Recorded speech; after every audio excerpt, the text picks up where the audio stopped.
Hello बच्चों, जय श्री कृष्णा। कैसे हैं आप लोग? आई होप आप लोगों की तैयारी बहुत शानदार तरीके से चल रही होगी।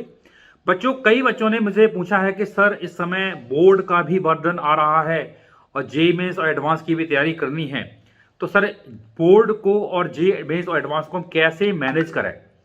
तो इसके बारे में कई बच्चों की क्वेरीज आई है और ये वीडियो उसी को एड्रेस करते हुए मैं बना रहा हूँ और ये बहुत ही इंपॉर्टेंट वीडियो रहेगा। तो पहली बात तो बच्चों मैं ये बोलूंगा कि आपको बोर्ड एग्जाम को लेके पैनिक होने की बिल्कुल भी जरूरत नहीं है। थोड़ा सा आप स्मार्ट वर्क करेंगे तो आप आराम से बोर्ड में 95 टू 98% तक आराम से स्कोर कर सकते हैं। तो मैं आपको बताऊंगा कि किस प्रकार से आपको तैयारी करनी है जिससे कि बोर्ड में आप बहुत ही आसानी से अप टू 95 या 95 से अबव स्कोर आप यहां पर कर सकते हैं। तो पहली बात तो बच्चों देखिए, अगर मैं बोर्ड की बात करूंगा तो बोर्ड में फिजिक्स, केमिस्ट्री, मैथ और आईआईटी जेईई में फिजिक्स, केमिस्ट्री, मैथ एक कॉमन सब्जेक्ट्स होते हैं। तो आप ये मत सोचिए कि आपकी तैयारी बिल्कुल भी नहीं हो रही है। आप physics, chemistry, math automatically already पढ़ रहे हैं, है ना? तो वो आपकी ऑलरेडी तैयारी हो रही है, तो आपको बिल्कुल भी यहाँ पर पैनिक होने की जरूरत नहीं है। ठीक है, तो आपकी जो जेईई मेंस और एडवांस की तैयारी चल रही है उसको एज इट इज आप करते रहिए। आपको बस थोड़ा सा टाइम बोर्ड के लिए यहाँ पर अलॉट करना है, वो मैं बताऊंगा किस प्रकार से आपको वो टाइम अलॉट करना है, उसके बारे में बात करेंगे। तो बच्चों देखिए, इस समय बात ये है, चाहे वो फिजिक्स हो, चाहे वो केमिस्ट्री हो या मैथ्स हो, इसके अलावा दो सब्जेक्ट और होते हैं। एक आपका फिजिकल एजुकेशन हो सकता है, कंप्यूटर साइंस हो सकता है, हिंदी या इंग्लिश भी हो सकता है। उसके बारे में भी बताऊंगा आपको क्या करना है। तो पहली बात तो मैं जो साइंस सब्जेक्ट्स हैं, फिजिक्स, केमिस्ट्री, मैथ्स, उनकी बात कर लेता हूँ। तो उसमें आपको केवल और केवल इतना करना है कि आप पिछले 5 से 10 साल के चैप्टर वाइज पीवाईक्यूज आपको मार्केट में मिल जाएंगे, उनको आप एक बार देख लीजिए। फॉर एग्जाम्पल, अगर मैं कहता हूं इलेक्ट्रोस्टैटिक्स, आपने चैप्टर उठाया इलेक्ट्रोस्टैटिक्स और इलेक्ट्रोस्टैटिक्स चैप्टर से देख लीजिए कौन कौन से क्वेश्चन, किस प्रोफाइल के क्वेश्चन आए हैं।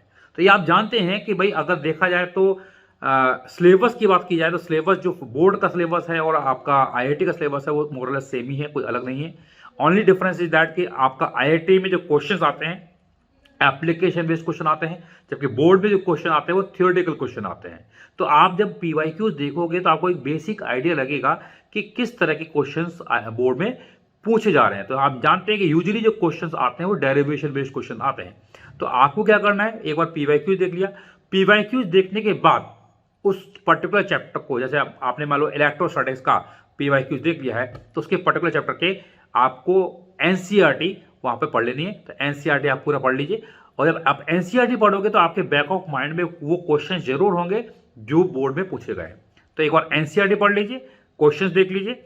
उसके बाद आपको उन थ्योरेटिकल क्वेश्चंस की प्रैक्टिस करनी है। प्रैक्टिस मतलब आपको क्वेश्चन उठाना है और उसकी जो लैंग्वेज है उस प्रकार से यहाँ पर लिखना है। तो अगेन जब बोर्ड एग्जाम आएगा तब मैं आपको कुछ सेशंस लूंगा।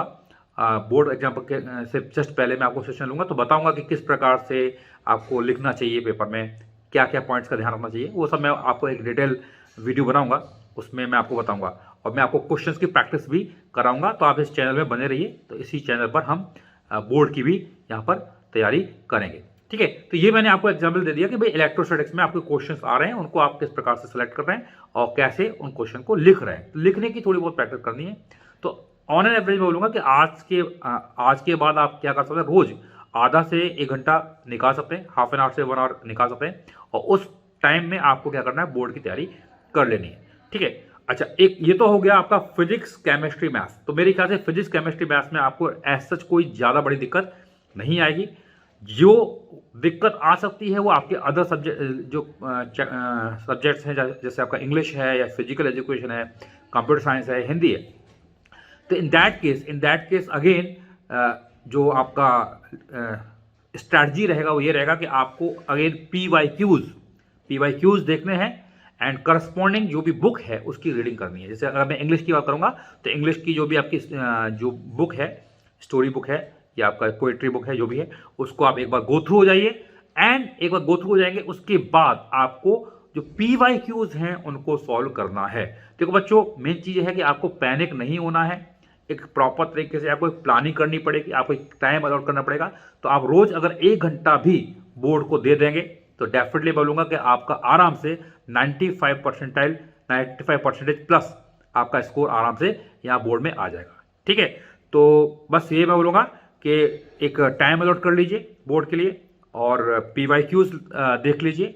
थ्योरेटिकल क्वेश्चंस आते हैं, ज़्यादा टफ क्वेश्चन नहीं आते हैं। जब आप क्वेश्चन को प्रैक्टिस करोगे, 2-4 बार लिखोगे, क्योंकि एक्चुअली होता क्या है कि लिखने की प्रैक्टिस कम होती है हम बच्चों की, तो आप उन क्वेश्चन को, थ्योरेटिकल क्वेश्चन को लिख लोगे तो डेफिनेटली आपको काफ़ी फायदा हो जाएगा। ठीक है बच्चों, तो चिंता मत कीजिए, मैं आपके लिए बोर्ड के रिलेटेड और भी वीडियोस लाऊंगा और इस चैनल में आप बने रहिए। मिलते हैं बच्चों, bye bye, take care, let's crack it.